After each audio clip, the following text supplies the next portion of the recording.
tendre. Garlingari qui est plus fort que jamais, qui reste sur une victoire dans le prix dollar. Ce jour-là, il s'est retrouvé à 2 nez au vent et pourtant il s'est montré extrêmement pugnace pour s'illustrer. Auparavant, il avait remporté la Coupe de Maison Lafitte devant notamment One Foot in Even qui s'était classé 3e du Hong Kong Vase l'an passé.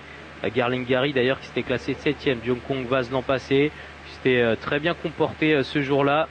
Il est plus fort que jamais, il va dans tous les terrains, mais il aura fort à faire ici dans une telle épreuve. C'est vraiment une concurrence de très haut vol avec donc Werther, cheval de l'année déjà donc passé ici à Hong Kong. Il va tenter de confirmer tout le bien qu'on pense de lui depuis 2 ou 3 saisons maintenant. C'est le gagnant du derby hongkongais dans sa jeunesse, à l'âge de 4 ans, je pense, ici à Hong Kong.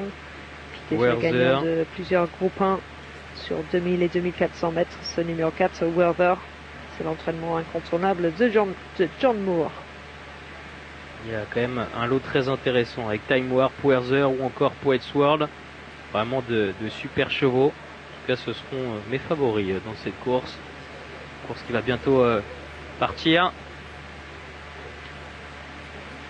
Et il s'élance pour le Longines Hong Kong Cup. C'est un groupe 1 et il y a 2000 mètres à parcourir avec Neoralism qui est bien parti et surtout le numéro 9 Time Warp comme à son habitude qui va tenter de prendre les commandes de l'épreuve. Deauville également est bien parti, c'est le numéro 1. À l'extérieur, le numéro 12 Smart Player tente d'effacer son numéro en dehors, tout comme Garlingari qui se retrouve plutôt bien placé devant Robin of Navan. Werther se retrouve plutôt côté corde.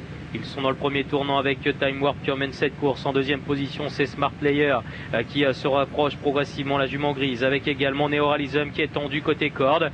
Garlingari est en 4-5e position côté notamment du numéro 1 Deauville. Ryan Moore qui patiente avec Werther dans son sillage alors qu'à l'extérieur, Robin of Navan également est tendu juste devant le numéro 5 Staphanos qui précède le numéro 10 War Decree qui vient juste devant le numéro 3 Poets World.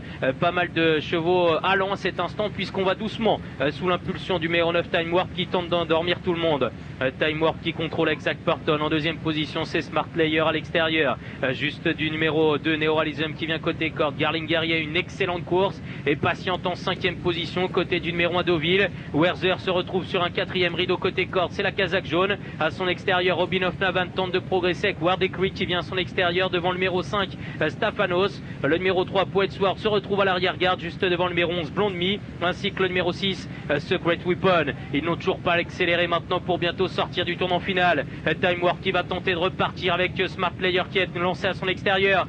Garlingari également maintenant qui vient tout à l'extérieur. Time Warp qui tente de repartir. Smart Player qui est à son extérieur. Robin of Navan également et Werther maintenant qui est lancé tout à l'extérieur. Time Warp qui va tenter de repartir face à Werther qui refait beaucoup de terrain. Poets World qui tente de bien finir à l'extérieur devant Neoralism. Time Warp qui repart de plus belle. Time Warp qui a toujours 2 longueurs d'avance sur Werther qui tente de revenir devant Neoralism. Time Warp qui va filer au poteau. Time Warp qui remporte le Hong Kong Cup devant Werther. La 3e place pour le numéro 2 Neoralism. 9-4-2-5 pour l'arrivée de ce Hong Kong Cup. On a une nouvelle star hongkongais, il s'appelle Time Warp, ce cheval d'origine anglaise qui a brillé en France et qui s'impose ici dans la Hong Kong Cup. C'est encore l'entraînement de Tony Cruz, c'est la monte de Zach Burton avec une bonne fin de course de Werther. Peut-être un parcours qui n'a pas été trop à son aptitude. Une course qui n'est pas allée vite, mais Zach Burton qui a chronométré ça aux petits oignons. Puis Neoralism 3e et encore un japonais, le numéro 5 Staphanos. Pas encore c'est bien ça. Ouais, c'est Staphanos qui termine 4e semble-t-il à distance de Time Warp qui a pris sa revanche. Jack Burton qui a très bien joué le coup, il a endormi tout le monde et il a démarré sèchement à la sortie du tournant final. Il a toute longueur d'avance sur le peloton et il a conservé le meilleur jusqu'au bout. On l'avait dit, il avait un peu le même profil que le gagnant de la précédente, un compétiteur qui monte au fur et à mesure de ses sorties, qui ne cesse de progresser.